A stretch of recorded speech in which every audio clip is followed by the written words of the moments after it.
ప్రభు అయిన యేసుక్రీస్తు నామంలో మీకు సమాధానం కలుగునుగాక. షలోమ్. సామెతలు 16వ అధ్యాయము 25వ వచనము. ఒకని మార్గము వాని దృష్టికి యథార్థముగా కనబడును, అయినను తుదకు అది మరణమునకు చేరును. దేవుని నామానికి స్తోత్రం కలుగునుగాక.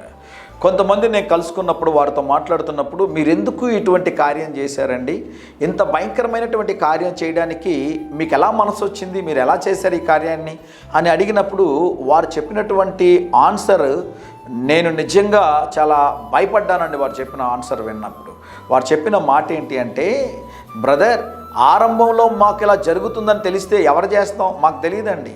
మేము ఈ పనులు చేసుకుంటూ పోతున్నప్పుడు మాకు సాతాను అన్ని విషయాల్లో సహకరించాడు, మాకు డైరెక్షన్ అంతా వాడే నడిపించాడు.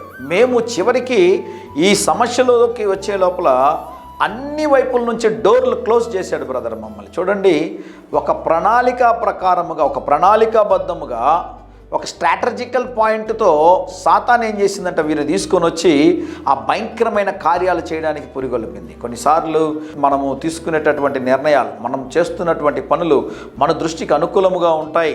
అయితే అది దేవుని దృష్టికి అనుకూలంగా ఉన్నాయా లేదా అన్నది మనము ఎప్పుడు కూడా జాగ్రత్త పడి పరిశీలించవలసినటువంటి ఆవశ్యకత ఉన్నదని దేవుని సేవకుడిగా తెలియజేస్తూ ఉన్నాను.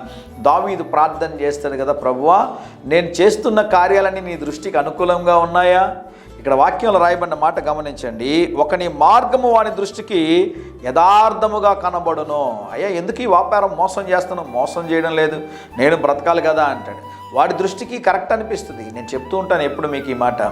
ఒకడు కింద పడిపోయాడంటే, ఏరా కింద పడ్డావంటే, నేను కింద పడలేదు, ఎవరు చెప్పారండి, ఇది ఒక రకమైన పల్టీ అన్నాడంట. వాడిని ఎవడో మార్చలేడు కదండి. నువ్వు వెళ్తున్న డైరెక్షన్ కరెక్ట్ కాదు, నువ్వు చేస్తున్న కార్యం తప్పు అంటే జ్ఞానము కలిగిన వాడు దాన్ని విని గ్రహించి సరిదిద్దుకుంటాడు అంట. మూర్ఖుడికి సలహా ఇస్తే వాడు ఏం చేయడు, దాన్ని వినడంట.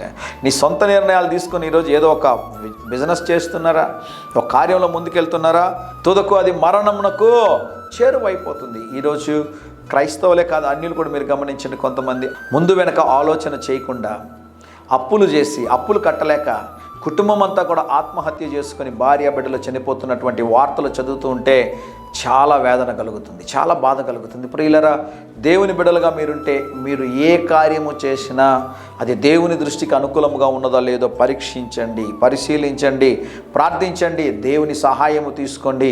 ఆయన చక్కని ఆలోచన ఇచ్చి మీకు దేవుడు సహాయం చేస్తారని దేవుని సేవకుడిగా తెలియజేస్తున్నాను. ప్రియ పరలోకపు తండ్రి, ఈ దినం మా ప్రియులు తలపెట్టు కార్యమంతటిలో జయమును అనుగ్రహించమని యేసు నామములో ప్రార్థిస్తున్నాము తండ్రి. Amen, amen.